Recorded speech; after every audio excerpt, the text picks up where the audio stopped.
হরে কৃষ্ণ কৃষ্ণ কৃষ্ণ হরে হরে। ভক্তরা পদ্মনী একাদশীর দিন চুপি চুপি এই একটি জিনিস গরুকে খাওয়ান। এই ছোট্ট কাজটি সারা বছর ধরে আপনাকে প্রচুর সম্পদের বর্ষণ করবে এবং আপনাকে আর পিছনে ফিরে তাকাতে হবে না। ভক্তরা ভগবান শ্রী বিষ্ণু নিজেই বলেছেন, যদি তোমাদের মধ্যে সত্যিই ভক্তি ও বিশ্বাস থাকে তবে একাদশীর দিনে কাউকে না জানিয়ে এই একটি জিনিস গরুকে খাওয়ান। যে মানুষ একেবারে কাঙাল সেও ধনী হয়ে যাবে। এত ধনসম্পদ আসবে যে সামলানো কঠিন হয়ে যাবে। জন্ম জন্মান্তরের দারিদ্র্য মুহূর্তের মধ্যেই দূর হয়ে যাবে। বিশ্বাস না হলে একাদশীর দিন নিজেই করে দেখে নিও।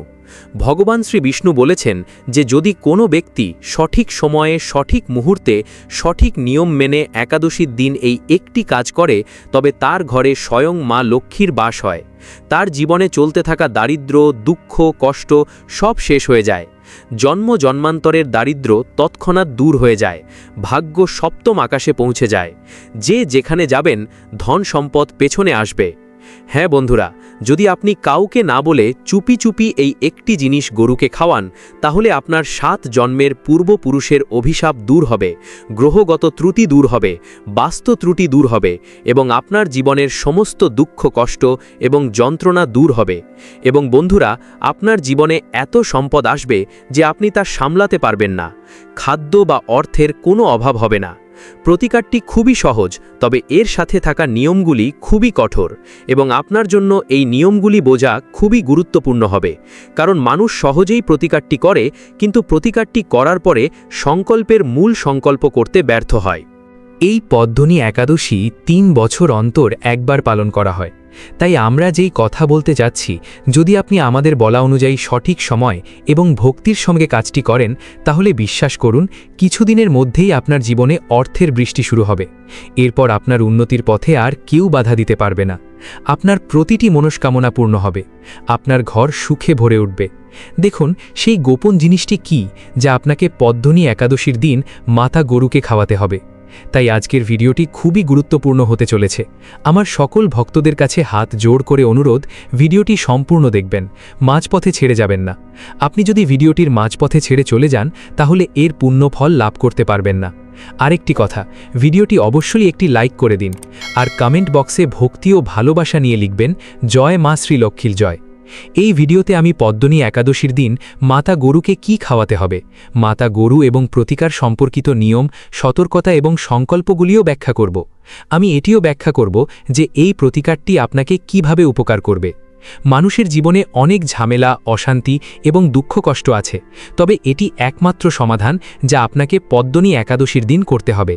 হ্যাঁ বন্ধুরা, প্রাচীনকালে এই দিনটিকে মানুষ খুবই গুরুত্বপূর্ণ হিসাবে বিবেচিত করত, কারণ তারা জানত যে এই দিনে করা ছোট একটি ভুলও বছরের ওপর বিধ্বংসী প্রভাব ফেলতে পারে। হ্যাঁ বন্ধুরা, এই দিনে করা একটি ছোট ভুলও বছরের ওপর বিধ্বংসী প্রভাব ফেলতে পারে। আবার এই দিনে নেওয়া একটি ছোট পদক্ষেপ বছরের জন্য সহায়ক হতে পারে। শাস্ত্রে বলা হয়েছে, এই দিনে যদি ভক্তি ভরে ভগবান বিষ্ণুর পূজা অর্চনা করা যায় তাহলে মানুষের যে কোনো বাসনা ভগবানের আশীর্বাদে এই দিনে পূর্ণ হয়ে যায়। যাদের সন্তান হচ্ছে না তাদের সন্তান প্রাপ্তি ঘটে, যাদের বিবাহ হচ্ছে না তারা ভালো জীবনসঙ্গী পায়, যারা কিছুতেই চাকরি পাচ্ছে না তারা ভালো চাকরি পায়, যাদের ব্যবসায় উন্নতি হচ্ছে না তারা ব্যবসায় উন্নতি করে। মানে এই দিন ভগবান বিষ্ণুর কৃপায় বাড়ি, গাড়ি, মান সম্মান, টাকা পয়সা, ভালোবাসা, সম্পত্তি সব কিছুই প্রাপ্ত হয়। কারণ এই দিনে ভক্তরা ভগবানের কাছে ভক্তি ভরে যা চায় ভগবান তা পূর্ণ করে দেন। শুধু ভগবানের প্রতি আপনার যেন বিশ্বাস ও ভরসা থাকে, তাহলে এই দিনে আপনার করা প্রার্থনা ভগবান অবশ্যই শুনবেন। এই কারণেই আমাদের প্রবীণরা বলতেন, এই দিনে ব্যাপন করা বীজ সারা বছর ধরে ফল দেয়। অর্থাৎ গৃহীত পদক্ষেপগুলি সারা বছর ফল দেয় আমাদের জীবনকে উন্নতি করার জন্য। বন্ধুরা, এই দিনে দান করার গুরুত্ব অপরিসীম। প্রাচীনকাল থেকেই মানুষ এই দিনে দান করে আসে। এই দিনে খাদ্যদান, সংযম এবং সদাচরণের প্রতি সর্বদা মনোযোগ দেওয়া হয়। পদ্মনী একাদশীর দিন দানের বিশেষ মাহাত্ম্য রয়েছে। ব্রত পালনের পর ব্রাহ্মণ, সাধু ও দরিদ্র ব্যক্তিকে প্রয়োজন মতো অন্ন, বস্ত্র, কালো তিল, ঘি, মধু, সাদা মিষ্টান্ন ও দক্ষিণা অবশ্যই প্রদান করুন, কারণ শাস্ত্রে বলা হয়েছে পদ্মনী একাদশীর দিন দান বহু জন্মের পাপ নাশ করে। এছাড়াও অহংকার ত্যাগ করে ক্ষুধার্তকে আহার করানো এবং দুঃখীকে সহায়তা করা ভগবান বিষ্ণুর কৃপালাভের শ্রেষ্ঠ উপায়। কারণ কেবল পেশার মাধ্যমেই সম্পদ তৈরি হয় না, চিন্তাভাবনা, কর্ম এবং সময় বোঝার মাধ্যমে সম্পদ তৈরি হয়। হ্যাঁ বন্ধুরা, আপনারা হয়তো লক্ষ্য করেছেন যে সারা বছর ধরেই অনেকে কঠোর পরিশ্রম করে। আমরা কঠোর পরিশ্রম করি, কিন্তু টাকা টিকে থাকে না। খাবার থাকা সত্ত্বেও ঘরে অভাবের অনটন দেখা দেয় এবং চিন্তাভাবনা আর কর্মের মাধ্যমে সম্পদ তৈরি হয়। হ্যাঁ বন্ধুরা, ব্যয় বারবার অপ্রত্যাশিতভাবে আসে, টাকা টিকে থাকে না এবং এর পিছনে কারণ প্রায়ই অদৃশ্য বাধা, যার সমাধান আমাদের শাস্ত্রে লুকিয়ে আছে। ভগবান বিষ্ণু অত্যন্ত সহজ সরল, অল্প পুজোতেই তিনি প্রসন্ন হন। তবে যদি বড় কোনো মনস্কামনা থাকে, তাহলে আজ যে বিধানগুলি বলা হচ্ছে সেগুলি যথাযথভাবে পালন করুন, তাহলে আপনার মনস্কামনা অবশ্যই পূর্ণ হবে। বিশেষভাবে মনে রাখবেন, সম্পূর্ণ ব্রহ্মচর্যভাবে পালন করতে হবে। কারুর মধ্যে ভেদাভেদ রাখবেন না, ক্রোধ করবেন না, অকারণে কারুর ক্ষতি করবেন না, শুদ্ধতা ও পবিত্রতা বজায় রাখবেন। এছাড়াও ঝগড়া বিবাদ থেকে দূরে থাকুন এবং তামসিক আহার একদমই গ্রহণ করবেন না।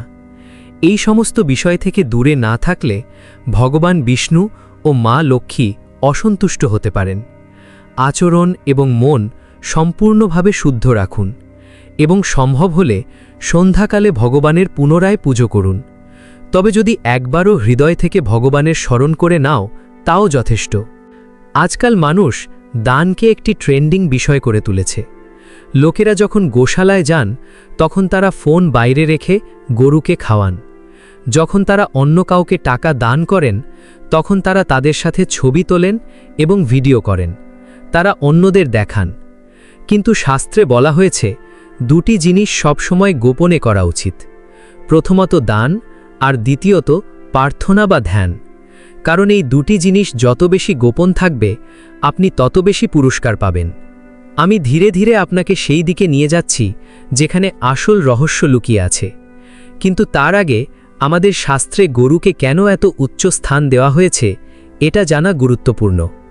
হ্যাঁ বন্ধুরা, কারণ এই প্রতিকারটি শুধুমাত্র গরুর ওপর নয়, সম্পাদন করা ব্যক্তির ওপর নির্ভর করবে। তাই আজ আমি আপনাকে জানাবো কিভাবে এই প্রতিকারটি দৈবিক শক্তি প্রদান করবে, কিভাবে আপনার জীবন থেকে অন্ধকার দূর করবে, এটি কিভাবে আপনার জীবনে সুখের আলো আনবে। মনোযোগ সহকারে দেখুন, কারণ আপনি যদি কোনো কিছু উপেক্ষা করে ভুলে যান, তাহলে এর নেতিবাচক প্রভাব পড়তে পারে। অর্থাৎ আপনি ভাববেন, আমি এই প্রতিকারটি ভালোর জন্য নিয়েছিলাম, কিন্তু আমার সাথে কেন খারাপ কিছু ঘটল। এর পিছনে কারণ হলো আপনি হয়তো সমস্ত খুঁটিনাটি সঠিকভাবে বুঝতে পারেননি বা প্রতিটি খুঁটিনাটি মনোযোগ সহকারে শোনেননি। বন্ধুরা, আমি আপনাকে বলি কেন শাস্ত্রে গরুকে এত উচ্চ স্থান দেওয়া হয়েছে। গরু কেবল একটি প্রাণী নয়, মাতা গরু আপনার সমগ্র জীবনের সাথে যুক্ত। মাতা গরুর মধ্যে আপনার জীবনের অনেক রহস্য লুকিয়ে রয়েছে। যখন একজন ব্যক্তি মারা যায়, তখন আমরা কেন তার নামে মাতা গরুকে খাদ্য খাওয়াই? দেখুন, মা গরু কোনো সাধারণ প্রাণী নয়। গরুকে মা বলা হয় কারণ এটি কেবল আমাদের দুধ দেয় না, বরং এটি কিছু না চেয়েই দেয়। এটি অভিযোগ ছাড়াই সহ্য করে এবং বিনিময়ে কিছুই চায় না। তাই প্রকৃতির স্বভাব এটাই, যে বাড়িতে গরুকে সম্মান করা হয় সেই বাড়িতে কেবল স্থিতিশীলতা নয়, সম্পদও আসে, আর স্থিতিশীলতায় সম্পদ টিকে থাকে। হ্যাঁ, আমি লোভ দেখানোর জন্য কোনো সমাধান শেয়ার করছি না। এটি বাজারে বিক্রি হয় এমন কিছু নয়। আমি গ্যারেন্টি দিচ্ছি যে আজকের আগে এই সমাধান সম্পর্কে ইউটিউবে কেউ বলেনি। কোনো পণ্ডিত বা জ্ঞানী ব্যক্তি আপনাকে এই সমাধান সম্পর্কে বলবে না, কারণ এটি এতটাই গোপন যে কোনো ধর্মগ্রন্থে এর উল্লেখ নেই। হ্যাঁ বন্ধুরা, এই প্রতিকারটি কেবল সত্য হৃদয় দিয়ে বিশুদ্ধ কর্মের মাধ্যমে করা হয়। হ্যাঁ বন্ধুরা, দেখুন, আমি যে সমাধানটি শেয়ার করছি তা সর্বদা নীরবে করা হয়। আমি এখনও পর্যন্ত যে বর্ণনাটা করেছি তা কেবলমাত্র ভূমিকা ছিল, কারণ আপনি যদি সরাসরি সমাধানে ঝাঁপিয়ে পড়তেন তবে এর প্রভাব ন্যূনতম হতো। এখন মনোযোগ সহকারে শুনুন, কারণ এখানেই বিষয়টি গোপন হয়ে যায় এবং এই সমাধানের আসল তাৎপর্য ও প্রক্রিয়া শুরু হয়। হ্যাঁ বন্ধুরা, আমি আপনাকে বলি, প্রথমে পদ্মনী একাদশীর দিনে ব্রহ্ম মুহূর্তে জেগে ওঠা উচিত। দেখো, সারা বছর ধরে তুমি সকাল 9টায় ঘুম থেকে ওঠো, সকাল 10টায়, যে সময় ঘুম থেকে ওঠো না কেন, একাদশীর দিন ব্রহ্ম মুহূর্তে ঘুম থেকে ওঠা উচিত। মনোযোগ সহকারে শুনুন, আমি যা বলছি তা হলো ব্রহ্ম মুহূর্তে ঘুম থেকে উঠে স্নান করো, আর স্নান করার পর প্রথমে মনে রাখা উচিত যতটা সম্ভব চুপ করে থাকা যায়। কারো সাথে বেশি কথা বলো না, তোমার নিজের অনুভূতি নিজের কাছে রাখো, আর মনে মনে শুধু ঈশ্বরকে স্মরণ করো আর তার নাম জপ করো।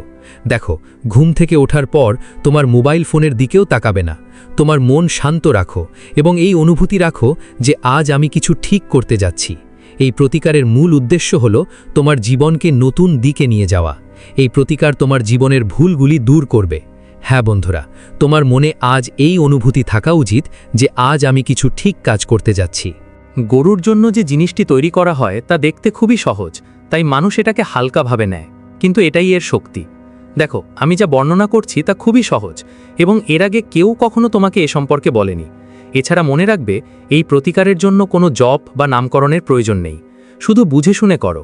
গরুকে যা খাওয়ানো হয় তা হলো কয়েকটি সাদা তিল। আমি তিলের তাৎপর্য ব্যাখ্যা করব, তবে তার আগে গরুকে খাওয়ানোর গোপন জিনিসটি শুনুন। মনোযোগ সহকারে শুনবেন। তোমাকে কিছু সাদা তিল নিতে হবে ও কিছু কালো তিল, কিছু গুড়ের গুঁড়ো, এবং মনে রাখবে গুড় নিতে হবে, টুকরো নয়। এর মানে যদি তোমার বাড়িতে গুড় থাকে তাহলে তা পিষে ফেলো। এবার এরপর কিছু কাঁচা রাল যোগদান করুন এবং সবশেষে আঙুল দিয়ে স্পর্শ করে 1 ফোঁটা খাঁটি ঘি দিন। তারপর এতে সামান্য কালো লবণ যোগ করুন, সামান্য কাঁঠাল লবণ আর 1 চিমটি খাঁটি গরুর দুধের ঘি যোগ করুন। এবার এতে একটি গোপন রহস্য আছে। যে কাঁঠাল লবণ যোগ করা হচ্ছে তা সাধারণ লবণ নয়, এবং সাবধান থাকুন ভুলবশত যেন সাধারণ লবণ যোগ না হয়। এতে সামান্য কাঁঠাল লবণ এবং কালো লবণ যোগ করুন। মনে রাখবেন, এগুলি সব কোনো প্লেটে সাজিয়ে রাখবেন না, আপনি নিজের হাতেই গরুকে খাওয়াবেন। আপনি যদি গরুটিকে নিজের হাতের তালুতে রেখে খাওয়ান তাহলে আপনি এটি করতে পারেন। আর গরুটির জিভ তোমার হাতের তালু ছুঁয়ে দিল, এবার কথা বলার সময় নয়, বরং গরুটি তোমার হাতের তালু চেটে ফেললে বুঝতে হবে দেবী লক্ষ্মী তোমার সমস্ত কষ্ট শুষে নিয়েছেন। কারণ আমি তোমাকে বলতে চাই, এই জিনিসগুলি থালায় করে গোমাতাকে উৎসর্গ করলে তাৎক্ষণিকভাবে তেমন কোনো প্রভাব পড়বে না। ডান হাতে তুলে নিয়ে গরুকে খাওয়ান। তারপর মনে রাখবেন, একবার এটা করার পর কাউকে বলবেন না। আর সবচেয়ে গুরুত্বপূর্ণ, খাওয়ানোর সময় কোনো ইচ্ছা প্রকাশ করো না। তোমার মন সম্পূর্ণ খালি রেখো, সকলের প্রতি শান্ত থাকো, নেতিবাচক অনুভূতি জাগতে দিও না। কারো সম্পর্কে খারাপ ভেবো না, কারো সম্পর্কে নেতিবাচক ভেবো না। তোমার মনকে খালি রাখো, শুধু এই অনুভূতিটা মনে রেখো, যা ঘটবে ভালো ঘটবে। দেবীমাতা আমার জন্য যা করবেন তা সুখ বয়ে আনবে। আর আমি তোমাকে বলবো, গরু যদি এর সামান্যটুকুও খায় বা আপনাকে অর্পণ করে তাহলে তুমি বুঝতে পারবে তুমি একটা সংকেত পেয়েছো। এরপর আমি তোমাকে বলবো এই প্রতিকারটি কিভাবে তার প্রভাব দেখাবে। বন্ধুরা, আমি বলছি না যে প্রতিকারটি প্র্যাকটিস করার পর তোমরা রাতারাতি কোটিপতি হয়ে যাবে। দেখো, এই প্রতিকারটি রাতারাতি কোটিপতি হওয়ার জন্য নয়, বরং এর প্রভাব যেখানে আসল সমস্যা সেখানেই প্রভাবিত হয়। যখন টাকা আসে তখনও তা স্থির থাকে না, অপ্রয়োজনীয় ব্যয় হয়, ফলাফল আমাদের প্রচেষ্টার সাথে সামঞ্জস্যপূর্ণ হয় না। অর্থাৎ আমরা যে পরিমাণ প্রচেষ্টা করি, যে পরিমাণ পরিশ্রম করি, যে ঘাম ঝরাই, ফলাফলের সাথে তা মেলে না। তাই এই প্রতিকারটি বাস্তবায়নের পর আমরা প্রথমে অনুভব করি যে অর্থের প্রবাহ উন্নতি হতে শুরু করে, খরচ আরও চিন্তাশীল হয়, অপ্রত্যাশিত ক্ষয় কমে যায় এবং ধীরে ধীরে সঞ্চয় জমা হতে থাকে। এর অর্থ হলো টাকা আসে এবং এটি আপনার জীবনে থাকতে শুরু করে। এছাড়াও বন্ধুরা, এই সমাধানটি আপনার পরিবারের ওপর কী প্রভাব ফেলবে তা নিয়ে আলোচনা করা যাক। এর প্রভাব ঘর ও পারিবারিক বিষয়ে গভীরভাবে পড়ে। প্রাথমিকভাবে অর্থের অভাবে অশান্তি ডেকে আনে, কিন্তু এর প্রতিকারের পরে ঘরের পরিবেশ ধীরে ধীরে শান্ত হতে শুরু করে। অপ্রয়োজনীয় ঝগড়া কমে যায়, মানুষ ঘরে থাকতে চায় এবং একে অপরের কথা শোনার ক্ষমতা উন্নত হয়। অন্য কথায়, অনেক বাড়িতে প্রায়শই একসাথে খেতে অক্ষম হয়। কখনো কখনো কেউ কাজে ব্যস্ত থাকে, কখনো কেউ বাইরে থাকে। এ কারণে বাড়ির পরিবেশ খারাপ হতে শুরু করে। শাস্ত্রে বলা হয়েছে, অন্তত একবার পুরো পরিবারকে একসাথে খাওয়া উচিত। বিবাহ এবং সম্পর্কের ক্ষেত্রে এই প্রতিকার সরাসরি বিবাহের দিকে পরিচালিত করার জন্য নয়। আপনি হয়তো ভাবছেন, এই প্রতিকারটি চেষ্টা করার পরে আমার বিবাহের সম্ভাবনা তৈরি হবে, আমি অবিলম্বে বিবাহ করব। সুতরাং বিবাহ তাৎক্ষণিকভাবে হবে না। কিন্তু এটি অবশ্যই বিবাহের সম্ভাবনা তৈরি করবে। সম্পর্কের মধ্যে যে ভুলগুলি দেখা যায়, বারবার ভুল হওয়া, নিখুঁত সম্পর্ক ভেঙে যাওয়া, তা কাটিয়ে ওঠা যেতে পারে। এর প্রভাব পারিবারিক দ্বন্দ্বের উপর পড়ে। যখন একজন ব্যক্তি ভেতর থেকে স্থিতিশীলতা অর্জন করে, তখন সম্পর্কের ক্ষেত্রেও একই প্রভাব দেখা যায়।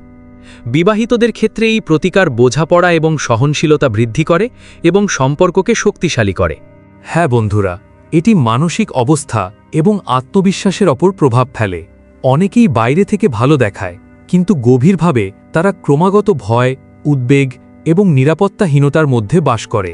এই প্রতিকার ব্যবহারের পর মন হালকা বোধ করে, অযৌক্তিক উদ্বেগ শেষ হয় এবং ব্যক্তি মনে করে যে জিনিসগুলি তাদের পক্ষে কাজ করছে, তাদের বিরুদ্ধে নয়। এই আত্মবিশ্বাস ভবিষ্যতের সম্পদ এবং সাফল্যের পথ প্রশস্ত করে। তাই বন্ধুরা, আশা করি আপনি এই প্রতিকারটি অনুভব করেছেন এবং পদ্মনী একাদশীর দিন এটি অবশ্যই চেষ্টা করবেন। যদি এই প্রতিকারটি চেষ্টা করতে চান, তাহলে অবশ্যই আমার প্রতিটা কথা মনে রাখবেন। প্রতিকারের সাথে সম্পর্কিত নিয়ম, প্রতিকারের সাথে ছোট ছোট গোপনীয়তা এবং আপনাকে ছোট ছোট সতর্কতা অবলম্বন করতে হবে। প্রিয় বন্ধুরা, ভিডিওটি দেখে যদি ভালো লাগে এবং উপকৃত হয়ে থাকেন, তাহলে অবশ্যই একটি লাইক করবেন এবং আমাদের চ্যানেলটি সাবস্ক্রাইব করে পাশে থাকা বেল বাটনটি অন করে রাখবেন। এতে আমরা নতুন ভিডিও বানানোর জন্য অনুপ্রেরণা পাই। আমার সকল ভক্তদের ওপর ভগবানের কৃপা বর্ষিত হোক। ধন্যবাদ।